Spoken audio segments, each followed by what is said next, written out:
VI Roadshow coming at you from a highly unorthodox setting as far as we're concerned, but something very cool. We've got the first inaugural Graphical System Design Achievement Awards going on tonight.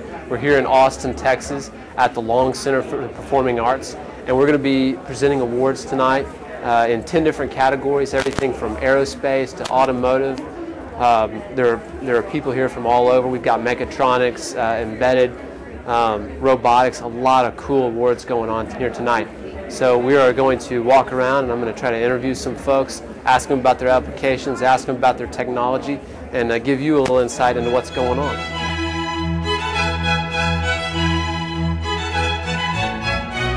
This is Michael Fleming. He's the CEO of Torque Technologies, and he's been very involved, from what I understand, in with Team Victor Tango at Virginia Polytechnic Institute. And I'd like to get your thoughts, Michael, on well, what was your involvement with Odin, their autonomous unmanned vehicle, and how did you benefit from virtual instrumentation and graphical system design as an approach? Absolutely. Well, I'm with Torque Technologies. We partnered with Virginia Tech in the DARPA Urban Challenge, which is an autonomous vehicle race. It was a single race through an urban environment with static objects and other vehicles. In the partnership between Torque and Virginia Tech, we used a variety of National Instruments products, including LabVIEW, Compact Rio, and the Vision Toolkit as well. Now, to take a step back and talk a little bit about the Urban Challenge, we were given 12 months to develop an autonomous system from scratch to drive autonomously through 60 miles of urban terrain. It's not much time. You know, we're talking about vehicle integration, integrating with the steering, the throttle, the brake.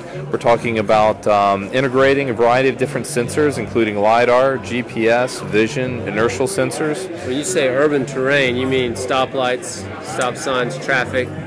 That is correct. Two-way intersections, four-way intersections, merging with moving traffic, anything that you would encounter from driving from your home to work every day. Okay. Where we utilized NI technology was primarily in accelerating that development through the graphical programming language, the close tie that LabVIEW has with the Compact Rio system, such that we did not have to worry about integration of that software into the controller. It was a seamless porting of technology. We also were able to utilize third-party hardware as well, such as multi-core processors. We had 2 HP servers with dual quad-core processors. We were able to take advantage of multi-thread processing without having to fall back into the low-level programming. It allowed us to focus on higher-level software issues such as system integration, classification, perception, motion planning, route planning, and so forth. Fantastic.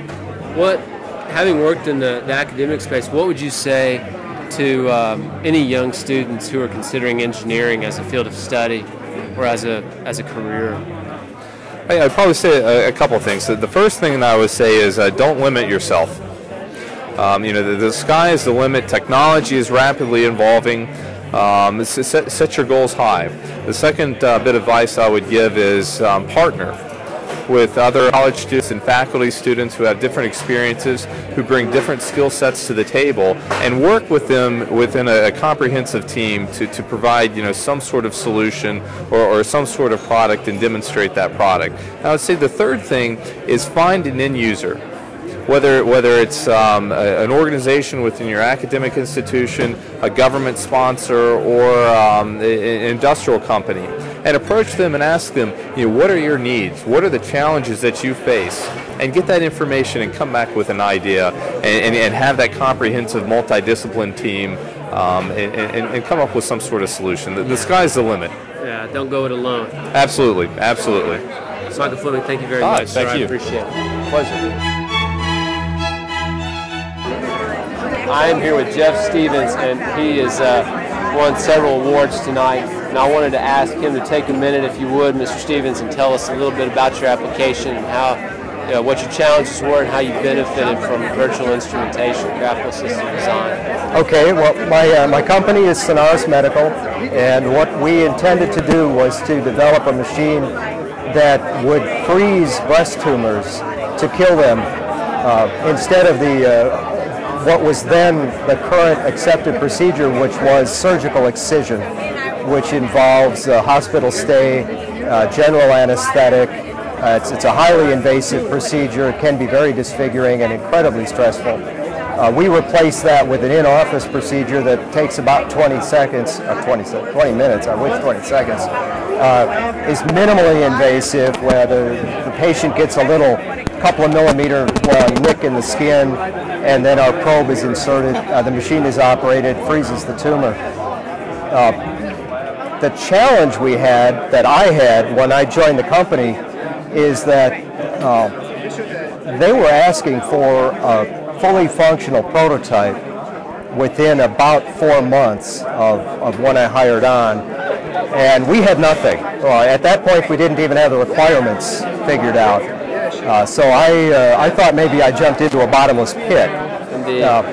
But it turned out that the NI sales engineer demoed Rio, which I'd not seen before, and at that point one of those 300 million candle power lights went off over my head, and I said, this is it. With this product, the way it looks like it's going to work, I proceeded to learn all I could of NI, Rio, and LabVIEW, which I also was not familiar with. After just a week or so of poking around, it looked like this suite of products, this hardware and software combination, could not only really be the engine of the product that I was hired to produce, but that I could do all the development myself in the 4 months I had to do it, without need for outsourcing any firmware development, which we were planning to do. The company was planning on a custom PCB and microcontroller. They'd already picked firmware development house to do the microcode.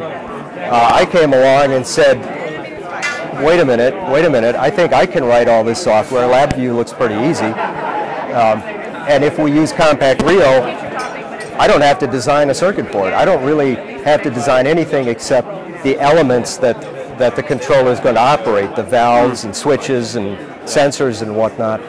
And I guess to sum it all up, as you know, we were successful in that prototype development with Compact Rio and LabVIEW. We had our fully functional prototype that was, it wasn't freezing tumors yet, but it was growing ice balls in a beaker of water under command inside of 4 months. I mean, we basically beat our schedule deadline that I thought I was never going to hit.